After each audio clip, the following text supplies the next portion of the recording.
Assalamualaikum warahmatullahi wabarakatuh. Apa kabar siswa kelas 9H yang selalu cerdas istimewa?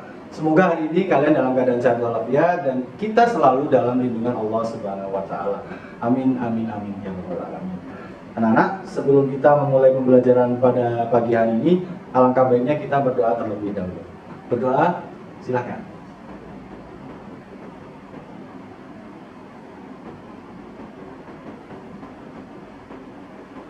Amin, terima kasih. Apakah hari ini ada yang tidak masuk? Sekretaris, apakah hari ini ada temannya yang tidak masuk? Tidak ada? Baiklah, lengkap ya, 32 siswa yang mengikuti pembelajaran. Anak-anak, hari ini kita akan belajar tentang sebuah teks. Kalau minggu lalu kita belajar tentang teks cerita pendek. Kita belajar membuat konsep, kita belajar menentukan struktur dan bagian-bagiannya, kemudian menggabungkan menjadi satu kesatuan cerita yang sesuai dengan kaidah penulisan cerita pendek. Hari ini kita belajar tentang teks tanggapan, yaitu dengan kompetensi dasar mengidentifikasi informasi berupa kritik atau pujian dari teks tanggapan tentang lingkungan hidup, kondisi sosial, peristiwa, keanekaragaman budaya, dan lain-lain yang pernah didengar atau dibaca. Tujuan dari pembelajaran ini adalah yang pertama, mengidentifikasi teks tanggapan. Yang kedua, mengidentifikasi ciri-ciri dari teks tanggapan. Dan yang ketiga adalah menyimpulkan isi dari teks tanggapan.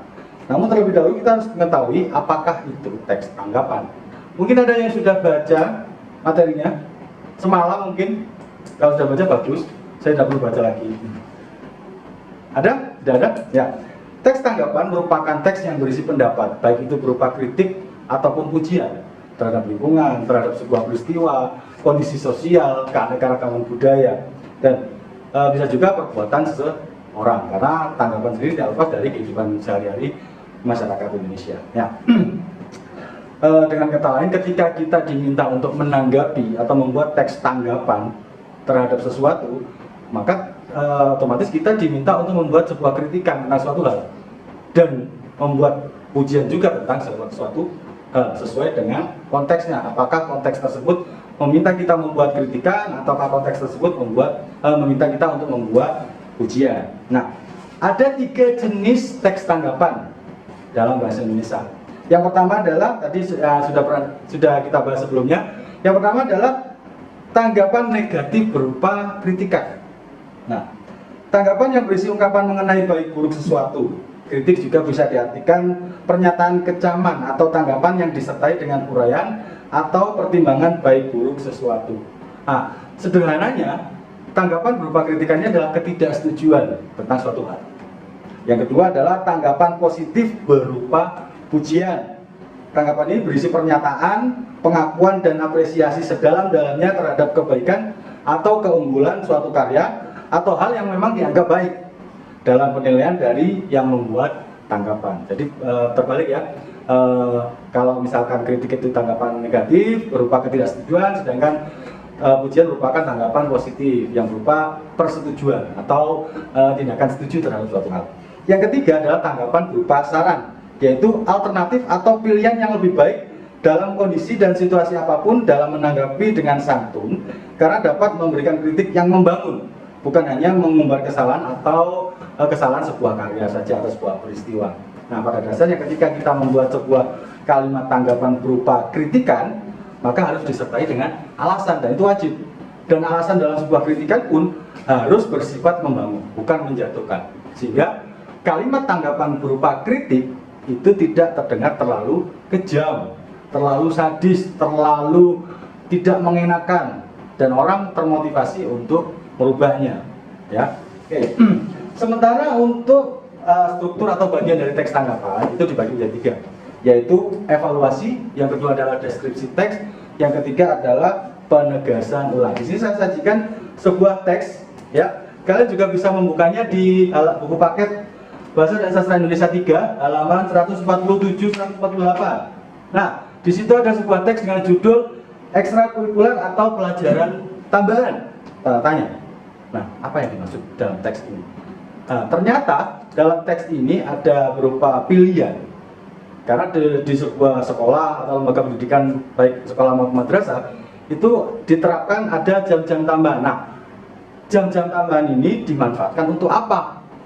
Apakah untuk ekstrakurikuler, apakah untuk pelajaran tambahan. Nah, dalam teks ini ketika dibagi menjadi 3 bagian struktur teks tanggapan, kita mulai dari bagian yang pertama, yaitu evaluasi.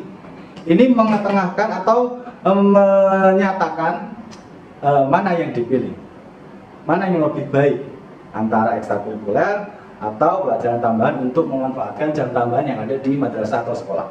Nah, di bagian kedua ada deskripsi teks. Dalam deskripsi teks ini menyatakan tentang kelebihan dan kekurangan dari sebuah kegiatan ekstrakurikuler ataupun kelebihan dan kekurangan dari kegiatan pelajaran tambahan. Tentunya antara ekstrakurikuler dan pelajaran tambahan memiliki kekurangan dan kelebihan masing-masing. Tapi ada satu kesamaan yang akan dijelaskan pada bagian terakhir, yaitu penegasan ulang. Di penegasan ulang, di sini ada bahwa antara ekstrakurikuler dengan pelajaran tambahan itu memiliki bobot yang sama pada dasarnya, yaitu sama-sama meningkatkan potensi siswa. Hanya saja kalau pelajaran tambahan lebih ke arah akademis, sedangkan kalau ekstrakurikuler lebih ke arah meningkatkan potensi dan minat bakat atau juga keterampilan daripada siswa. Tapi dua-duanya sama-sama menunjang prestasi. Nah, bergantung bagaimana pembaca menyikapinya. Seperti itu.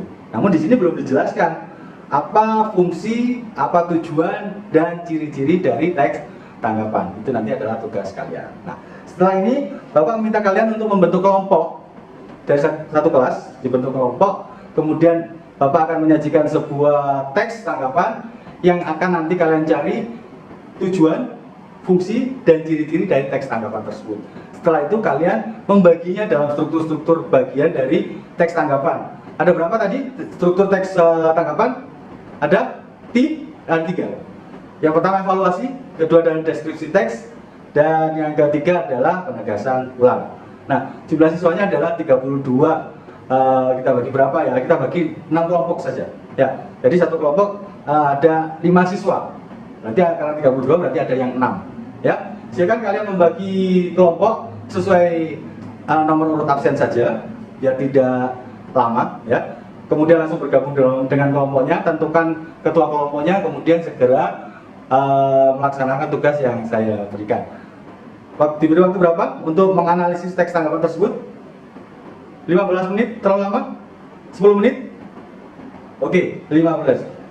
Baiklah, saya beri waktu 15 menit untuk menganalisis teks tanggapan. Silakan buka kembali buku paket Bahasa dan Sastra Indonesia 3 di halaman 161.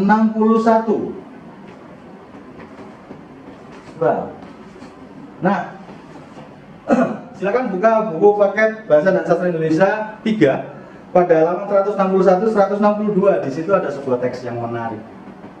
Jangankan kalian, saya juga tertarik dengan itu. Dilihat dari judulnya saja sudah sangat menarik. Apa judulnya? Ya, apa judulnya? Ya, di halaman 161. Agung, apa judulnya? Ya, betul sekali. Pengaruh media sosial terhadap perilaku di kalangan remaja. Wah, siapa yang tidak mengenal media sosial? Siapa yang tidak punya salah satu media sosial? Saya kira semuanya sudah mengenal dan tahu media sosial utama. Baik, segera berkumpul dengan kelompoknya, segera membagi tugas dan analisis teks tanggapan pada halaman 161. Saya beri waktu 15 menit, silakan dimulai.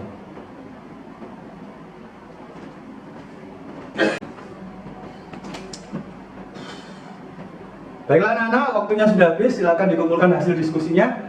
Nanti saya akan memilih salah satu untuk saya tampilkan di layar untuk kita bahas bersama-sama. Ya, silakan dikumpulkan. Agung, silakan dikumpulkan tugasnya. Ya. Nah, saya sudah memilih hasil diskusi dari kelompok 3. Hasil diskusi tujuan, fungsi, dan ciri-ciri teks tanggapan berdasarkan teks tanggapan berjudul pengaruh media sosial terhadap perilaku di kalangan remaja. Oke. Ya. Dari kelompok 3. Tujuan teks tanggapan memberikan penilaian tentang kelebihan dan kekurangan dari sebuah teks yang juga disertai dengan saran. Penilaian yang dilakukan haruslah objektif, sopan, logis, dan jelas. Benar ya? Memang menanggapi itu harus sopan, logis, dan jelas. Fungsi dari teks tanggapan yang pertama yaitu memberikan kritik yang membangun, bisa digunakan untuk membantu suatu hal agar dapat diselesaikan atau menjadi lebih baik. Kedua, mengapresiasi sebuah karya maupun hal yang dikerjakan oleh seseorang secara detail dan sejelas mungkin. Ketiga, memberikan saran kepada sebuah hal atau persoalan lewat cara yang terarah, sistematis, dan terbaik sehingga pujian atau kritikan tidak terasa semu serta bisa dipertanggungjawabkan secara objektif. Keempat, sarana atau wahana dari hal yang ditanggapi supaya sesama pemuji atau pengkritik bisa berdialog dengan lebih baik lewat konteks, deskripsi, serta penilaian yang diberikan oleh teks tanggapan. Nah, selanjutnya ciri-ciri dari teks tanggapan. 1. Memuat tanggapan terhadap fenomena yang terjadi di sekitar kita dengan disertai fakta dan alasan. 2. Sopan, logis, dan jelas. Kembali diungkapkan lagi, sopan, logis, dan jelas. 3. Terdapat penilaian kekurangan dan kelebihan. Itu membuat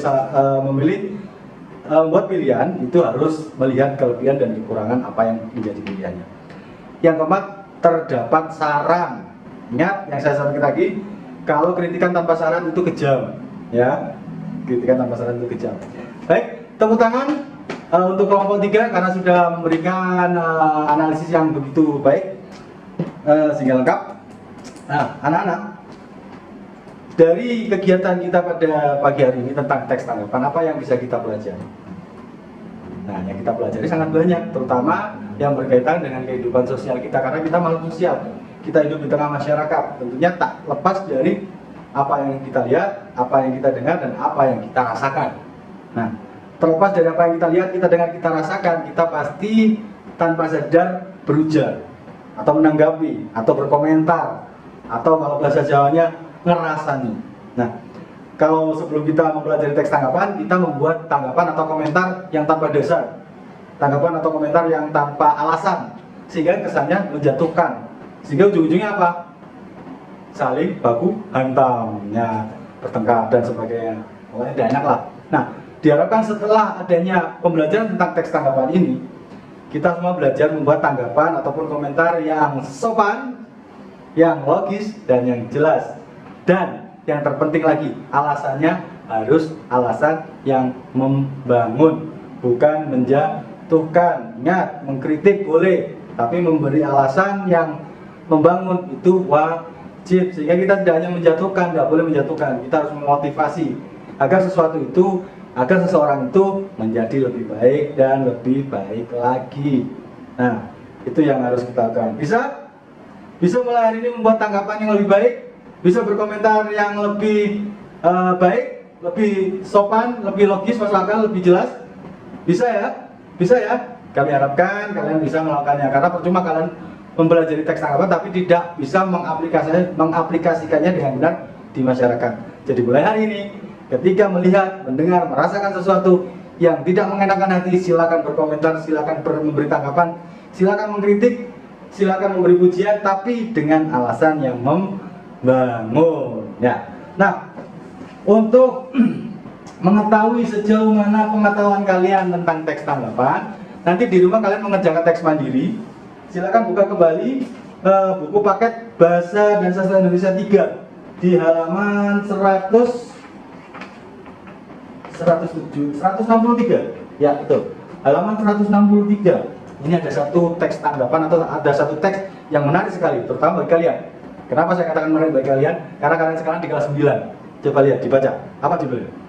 Ya, apa tegas judulnya? Ya, betul sekali. Pilih masuk SMA atau SMK. Menarik kan? Iyalah. Kalian terangkan, kan, insya Allah saya doakan pasti lulus. Sehingga harus memilih antara SMA atau SMK. Sebenarnya kurang satu di situ apa? Iya, betul sekali. MA. Ya. Tapi ya karena bukan tulisan saya. Kalau misalnya tulisan saya berjudul pilih masuk MA, SMA atau SMK. Semuanya baik atau tidak? Baik. Semuanya bagus atau tidak? Bagus.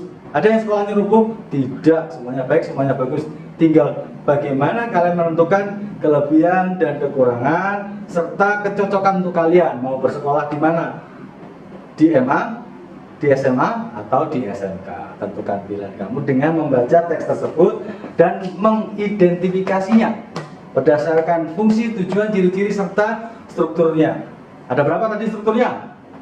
Ada 3. Yang pertama, ya benar, evaluasi. Kedua, Iya, deskripsi teks. Ketiga, penegasan ulang. Ya. Semoga pembelajaran hari ini bermanfaat, terutama bagi kehidupan kalian, terutama ketika keluar dari sini, di masyarakat, di rumah, sehingga bisa bermanfaat bagi kehidupan kalian sekarang dan nanti. Ya, jangan lupa tugas mandiri dikerjakan karena kita akan ketemu lagi di pertemuan selanjutnya hari apa? Sekarang hari Rabu, tanggal 29. Kita ketemu lagi, jadwalnya saya hari Sabtu jam ke-5 dan 6. Ya, jam ke-5 6 kita akan membahas tentang tugas mandiri kalian dan juga kita masih membahas teks tanggapan. Ya, kita akan mempelajari lebih dalam tentang struktur, kemudian kita akan mencoba menulis teks tanggapan secara mandiri. Menarik sekali, bukan? Baiklah, sebelum saya hari pembelajaran pada pagi hari ini, marilah kita berdoa bersama-sama agar apa yang kita pelajari dan kita dapatkan hari ini bermanfaat bagi kehidupan kita. Amin. Berdoa, silakan.